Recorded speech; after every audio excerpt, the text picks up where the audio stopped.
You know, there are all kinds of interesting people that live right around your neighborhood, like, oh, the postman and the policeman. Hey, did you order and, these groceries here? Oh, hi there. Yes, as a matter of fact, I did. Yeah, these are your groceries. Have you got sir. everything I ordered? No. How about the parsley? No, we didn't have the parsley. Oh, you didn't have the parsley. No, we brought some other stuff instead, though. What'd you bring instead? Well, let's see. I brought some Brussels sprouts. Brussels sprouts. Yes, and all I got right. some turnip greens. Turnip greens. I got some kale. Kale? Yes, we were having a big sale on kale. Oh, big kale sale.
Your transition. All right, you do your transition. Here you go, Will. Is that good there? Randall, you got it good too? All right.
Good morning, folks. It's time for us to begin our Sunday morning auditorium class here at Vaughn Park Church of Christ.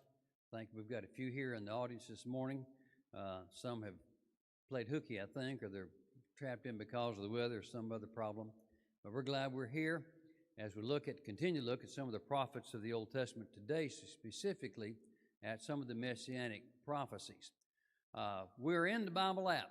So if you've got the Bible app on your phone, your iPad, your device, whatever, on your computer, you can follow along. And if you can, if I can look at that screen, I can't even see it from here.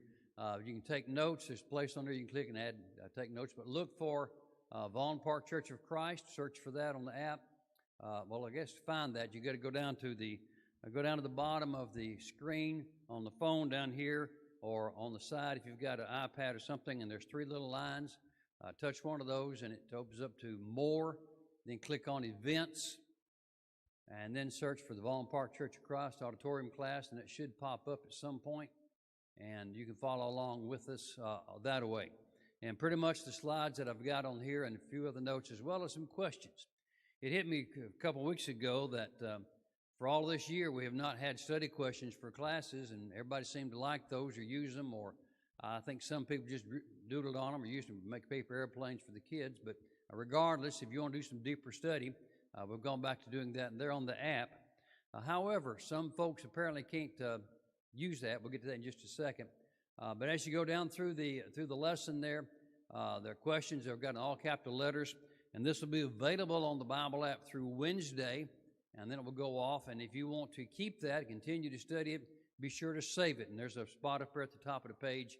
You can hit save, and that'll save it on your device, and it'll be there until you decide to delete it or forget all about it, whichever you go. However, there's some people who found out the other day. I talked to a couple, and their phones do not use the Bible app. They're not, or we may have some folks that are not tech savvy enough to use it, and that's fine. But if you would like to questions, if you will email me at mark.trevathan@gmail.com, I will be glad to email you the questions each week, and I can just make a continued list of those who would like to have that. If you want those, I can do that, whether you use the app or not. I can pull them off that and send them to you. And next week, I should be able to have them for you emailed Sunday morning. I get all this kind of put together late Saturday night, and I think I emailed the slides to the church about 11:45 last night. There was a ball game I had to watch part of. That's part of it. So anyway, but if you would like to have that, just contact me. Send me, if you email me and ask for them, and I'll have your email address, and we can go from there. Today we will look at some of the Messianic prophecies regarding Jesus Christ. Messianic means the Messiah, and we'll remind you when we started to study the prophets that the prophet was a foreteller. He was a preacher. He was a proclaimer of God's word to God's people. He was not a foreteller. And when you read through the Old Testament, we often look, when we look at the prophets, we look for prophecies of things in the future. The prophet's main job was to tell people what God wanted them to know then and there. He was their preacher. And in fact, the word for prophet means preacher. The Hebrew word is navi'im, which is the plural of the word spring. So if you go out in the wherever and you find a spring of water, that's navi. If there's a bunch of them, that's navi'im in Hebrew. And the prophet, that word is used to refer to the prophet because he was literally bubbling over with God's word. But his message was for the people of his day at that time and not for future generations. But how do we know that the lesson that we're getting is from God? Well, I hold my Bible in my hand so to try to get across to you that what I'm trying to say to you comes from God's word. You've got a Bible in your lap, on your phone or your device or whatever, and you can check it out. We need to be like the Bereans in Acts chapter 17. They searched the Scriptures to see if what Paul was saying was what the Scriptures really did say. And you will find sometimes the speaker doesn't get it right. We're human. We make mistakes. So we've got the text, but they didn't. So how would they know that the prophet was God's man with God's message? Telling the future was proof that the prophet speaking was sent from God, that he had God's message for God's people. But still, sometimes these prophecies were not long-term. Elisha made a prophecy to one guy that there was a famine in Samaria. The people were starving to death, and this guy accused Elisha of being the reason for it, and he said, well, there's relief coming. And you can go back and read Elisha's life and find the story. The Syrians who were attacking them, and Elisha said, you'll see the remedy, but you won't enjoy it. And the next day, they found out that Syrians had left, that there was plenty of food, and the man went to the gate to verify the story and was run over by the people. So he knew about it. So that's a 24-hour prophecy to verify that Elisha was God's man. But that's just normal that they would have these short-term prophecies. In Deuteronomy chapter 18, Moses makes a promise that there's going to be a prophet who would succeed him. And in verse 15 of Deuteronomy 18, Moses said, the Lord your God will raise up you a prophet like me from among you, from your countrymen. You shall listen to him. This could be Joshua. This could be Samuel. This could be any of the judges. This could be anyone that God would raise up. But this particular prophet is something more than just the next guy in line. And as you read down through what Moses says, he indicates that this is really a prophecy of the coming of Messiah. But the last verse in chapter 18, verse 22, verse 21 says, you may say in your heart, how shall we know that the word the Lord has not spoken? So a guy gets up and he speaks. How do we know that that is a word from God? And Moses says in verse 22, when a prophet speaks in the name of the Lord, if the thing does not come about or come true, that is the thing the Lord has not spoken. The prophet has spoken presumptuously. You shall not be afraid of him. And he's not meaning scared like we're scared of ghosts or scared of snakes or whatever. He means you'll not fear him or respect him or have any reason to listen to anything he says. We all have a friend or someone who talks a lot, who maybe brags a lot, and whatever they say, we take with a large supply of salt because we know we cannot trust his words. He'll say, I'm going to do thus and so, and he never pulls through. He never does it. He never keeps his promises. And so we don't fear him. We're not afraid of him. We have no respect for his or her comments or statements. That's what Moses is saying here. If a prophet prophesies a thing and it doesn't come true, he ain't talking from God. The opposite of that is also true. If a prophet, speaks the word from God and it does come true, it does come about, then you need to respect what that prophet has to say because he is speaking from God. And so that's the reason God gave them what we call predictive prophecy, the ability to foretell the future so that that would verify that their message was coming from God. Now, there are over 300 prophecies in the Old Testament concerning Jesus Christ. That's a lot. And they are, some of them, very point-blank specific, as we'll see. Some are generic, like this one in Deuteronomy 18. These prophecies foretell Jesus' birth, his life, his death, his burial, his resurrection, his kingdom, and other things about him. In fact, there's a description of what Jesus is going to look like. We'll find out later on. Micah says he'd be born in Bethlehem. Isaiah said he would be a son. The gifts of the wise men are indicated. There's so much about Jesus that are said in the prophecies, beginning in Genesis, going through Malachi. In fact, we looked last week at Malachi's promise that he would send John the Baptist before Jesus came. So when John came, they should have known that Jesus was right behind him. And when John said, there's one coming after me, they should remember that's got to be the Messiah. And some of them caught that, but many of them did not. But these prophecies about Jesus are very specific. We'll see some of them here in just a little bit. But someone, and this statistic I'm about to give you, is about 50 years old, or maybe more. So I'm not sure how accurate it is. But the chances of one person just by chance, without necessarily intending to, but the chances of a person fulfilling all of these prophecies is that 1 out of 84, and that's 123 zeros. Now, I know 84 with 3 zeros is 84,000. If it's got 6 zeros, it's 84 million.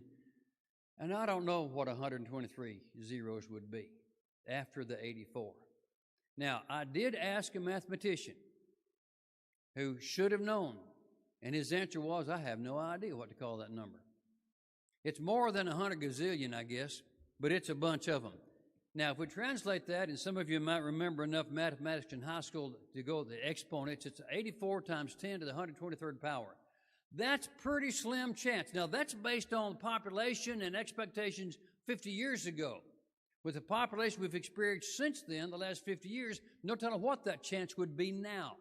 But just think that the odds of an individual, just by happenstance, fulfilling all these prophecies about Jesus are that slim. So the fact that Jesus came in, and you read Matthew, Mark, Luke, and John, and they say, this, especially Matthew. Matthew, I think, he's got 65 quotes of the Old Testament indicating prophecies that Jesus fulfilled. And he says, this fulfills the prophecy that was said. This is the ending of the reason that prophet made this statement. As the prophet said, this is what happened. And so we can correlate those two lists together and see that this is the fulfillment that God promised so many, many years ago. Okay, let's look at the very first prophecy that was made about Jesus. In Genesis chapter 1, God created the earth. We got all that down. 6 days, creation, 7th day, he rested. Genesis chapter 2 is kind of backs up into day 6 and talks about God hand-making mankind. And I find that interesting. God says, let the waters bring forth, and there were fish. Let the land bring forth, and there were plants. Let the air bring forth, and there were birds. But when it came time to man, God stopped. And he hand-made special creation man and then Eve. And in Genesis chapter 2, we get the Garden of Eden picture, and Adam and Eve are put there in the garden, and Adam takes Eve as his wife. But chapter 3, trouble comes in. We know the story. Satan shows up in the form of a serpent, and that's why I think most women still don't like snakes. I'm worried about a lady down the street from me. She has 15 cats and 13 snakes. No, I do not want to go work in that house. Thank you very much. I just don't want to do that. But most women are scared of snakes, and a lot of men are scared of snakes. I'm scared of those that have fangs.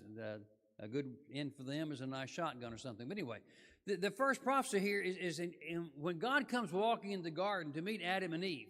And it seems like God was doing this on a daily basis. It's not that he showed up that day. He showed up every day.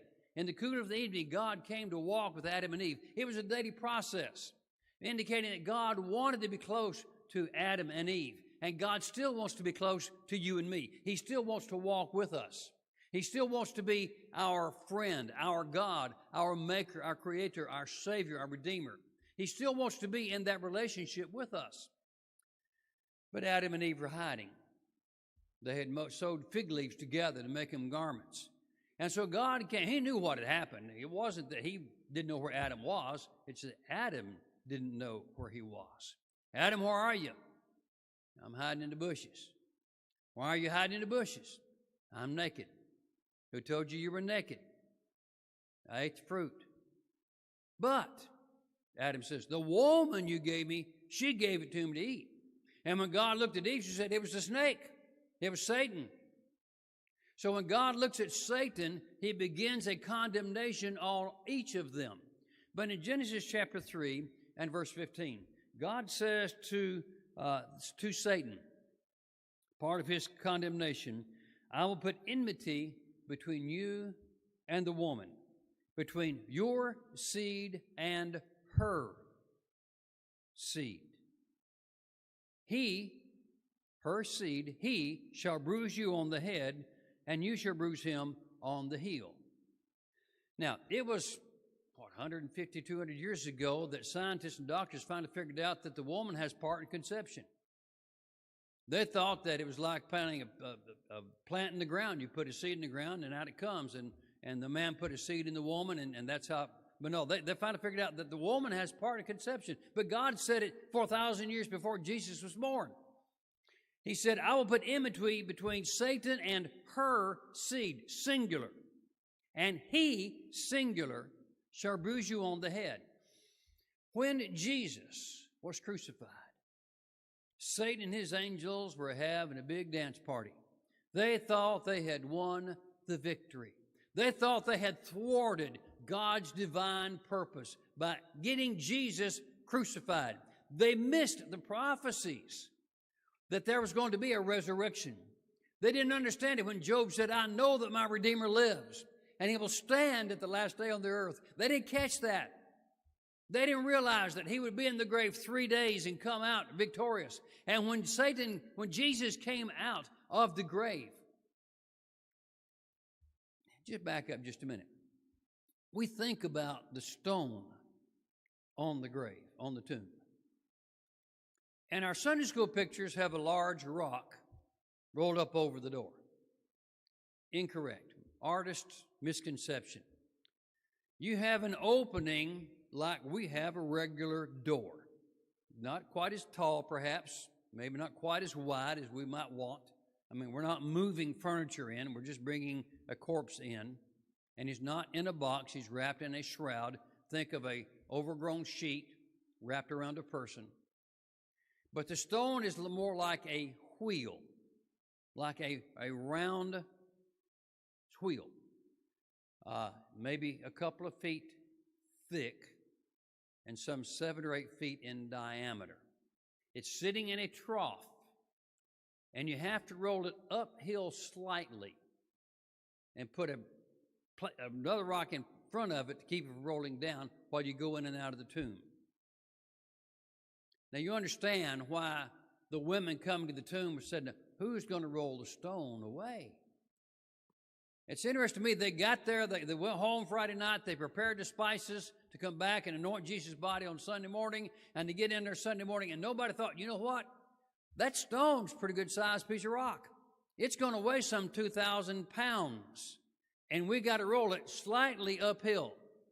Not as much incline as we've got in the aisle here at the auditorium, but just enough incline to keep it from rolling away on its own. And the soldiers are supposed to be guarding it, and it's supposed to be sealed. They didn't think about that. They just thought about putting more spices on the body. And when they got there, the stone had been rolled away. Because God sent his angel to roll that stone back. And they looked in, and the angel said, what you looking for? This is a place for dead folks. Living folks are gone. He's not here. He's risen. When Jesus came out of the grave, he put a death blow on the head of Satan. Satan bruised his heel on the crucifixion. But when Jesus came out of the grave, he came out victorious over Satan, over sin, over death, and over Hades. That's the realm where the soul goes when it leaves the body. And so thus, Jesus was the fulfillment of that prophecy. Tie with that Galatians chapter 4, beginning in verse 4. While you turn to that, Paul said in verse 1, as long as the heir is a child, he doesn't differ much from a slave. He's under guardians and angels, or managers until the date set by the Father. And like us, we were children, held in bondage. But verse 4, when the fullness of time was come, when the time was right by God's timing. We understand timing, don't we? Parents are doing that right now. Just a few more days, and it will be Christmas. My sister told her children it'll be so many sleeps. They didn't count days or nights. They counted how many times they actually went to sleep at night. I'm thinking, you can speed that up by taking naps, but they never caught that. We have these Advent calendars, and we have these for the children. You open it one day at a time, and you get a piece of chocolate today. And when you get the last piece of chocolate, it'll be Christmas Day. I think the calendar that I got's messed up. It says that Christmas is supposed to be on Tuesday. Something's happening to the chocolates, I think, and all that. But when God's time was right, when the fullness of time was come, when God decided the world is ready, and you go back to read Daniel, and in Daniel 2 and then Daniel 7 through 12, he talks about the coming Messiah and how the world is prepared. The Assyrians scattered the Jews, the Israelites all over the world. The Babylonians furthered the scatter. And during that time, they built, they established a synagogue practice. And then they returned and rebuilt the temple. And then there was the Persians that let them go home and exercise their religion. And then the Greeks came in and everybody learned the Greek language. And the Romans came in and there was pretty much peace throughout the empire. And they encouraged people to travel. And the world was ready for the spreading of the gospel. God had worked all this out so that on that night in Bethlehem, Jesus was born. God's time was absolutely perfect. The world was ready.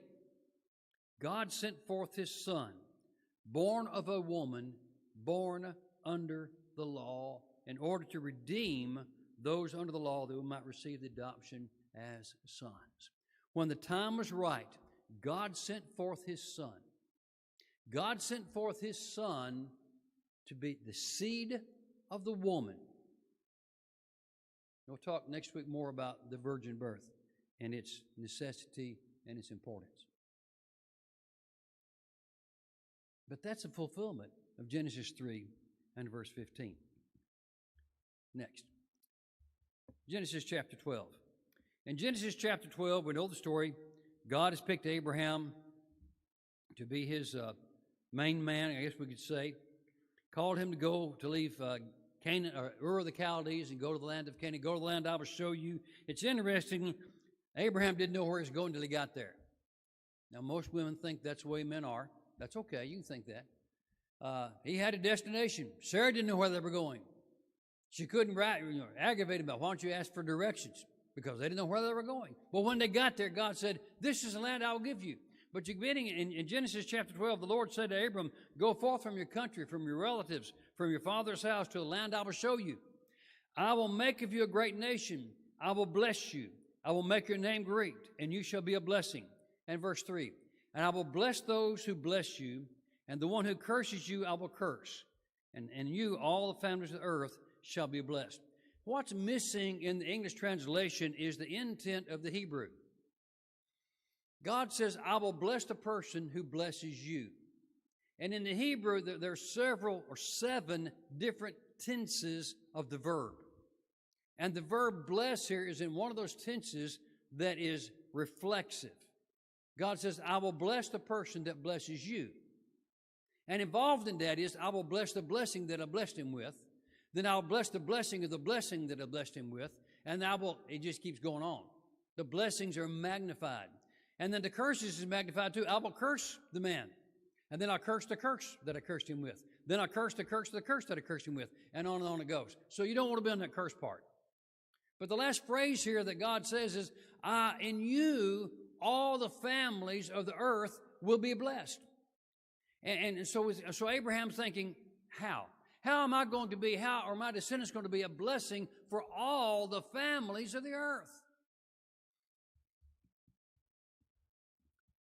In Genesis chapter 22 and verse 18, God goes a little bit deeper with this promise to Abraham. And Paul picks it up in Galatians 3 and emphasizes it. But in Genesis 22, if I can get my page turned just right, here we go. God says, in your seed, all the nations of the earth will be blessed because you have obeyed my voice. In your seed. Now, Paul says in Galatians that God said seed, not seeds plural, but seed one, and that seed was Christ. In Jesus, all the families of the earth, all the people of the world are blessed. You say, how? Begin with Adam and follow the line of God's people. Adam, Seth, Enoch, all those way down to Noah, Shem, and all of those down to Abraham. And then the Bible becomes tunnel vision. And the Bible follows Abraham, Isaac, Jacob, Jacob's boys, and their families, their tribes, and brings all that down. But what's missing is the others. Ishmael, Job, Abimelech, Methuselah, Melchizedek, others that were righteous men who worshiped God the way God had taught Abel or Adam and Cain and Abel and Noah and Abraham to worship. They did not have the law of Moses, but they worshiped God without the law, because God did not give them the law. God gave the law to Israel. It was for them, not designed for the whole world. The whole world had other opportunities and means by which they worshiped God. And those who worship God faithfully, when Jesus came and died on the cross, his blood was, we say, retroactive. It backed up and washed their sins away. The Hebrew writer says the sacrifices of atonement that we make just kind of roll the sins forward. Every year they're moved ahead 1 year. But Jesus' blood washed all those away. And then all those after Jesus, including us, who in some shape, form, or fashion are worshiping and serving God as best they can with the revelation they have, which is right here, God's Word. They are blessed through Jesus Christ. His death, His blood, His resurrection blesses all these families. Now, these promises that God made to Abraham are made to Isaac and then made to Jacob. And Jacob passes them on to his boys. In Genesis chapter 49, Jacob is about to die. He calls in the boys. Now, he's already called in Joseph and blessed Manasseh and Ephraim in Joseph's place. But he calls all the boys in, and he gives them his paternal blessing. And you remember Abraham called in Isaac and Ishmael and gave them a blessing. Isaac called in Esau and said, go catch it, kill a deer, fix me some food, and I'll give you my blessing. And Jacob did the trickery and got that great blessing. Now Jacob is going to pass it on to his boys. Reuben, my firstborn, verse 3. Not so good. Simeon, Levi, not so good. Reuben had committed incest with one of Jacob's concubines. Simeon and Levi, because the situation in Genesis 38, I believe it is, or 36, had committed all these murders at Shechem, brought shame on the family, they lost out. The birthright should go to the oldest son. Reuben, by his mistake, gone. Simeon and Levi, they don't get it. Instead, Jacob gives it to Judah. And it kind of fulfills the idea that began way back yonder, that the elder would serve the younger. Judah, verse 6, your brothers shall praise you. I'll get to verse 10 here in just a minute. Your brothers will praise you. Your hand will be on the neck of your enemies. Your father's sons will bow down to you. Judah's a lion's whelp. Well, from the prey of my son you've gone up. He couches and dies down like a lion, and as a lion who dares to rouse him up. Now verse 10, the scepter shall not depart from Judah, nor the ruler's staff from between his feet until Shiloh comes, and to him shall be the obedience of the peoples. Now, when growing up, living in north of Memphis, Tennessee, becoming a Boy Scout, we went to Shiloh National Military Park and hiked a bunch of the trails there, studying the battle at Shiloh between the Union and the Confederates in the Civil War. For a long time, I thought that was talking about the Battle of Shiloh. Boy, was I wrong. Should have studied a little more of the Bible and less of the military battles at Shiloh. Judah is given the scepter, the rulership of his brothers and their descendants. So Judah is made the leader. He's the one in command.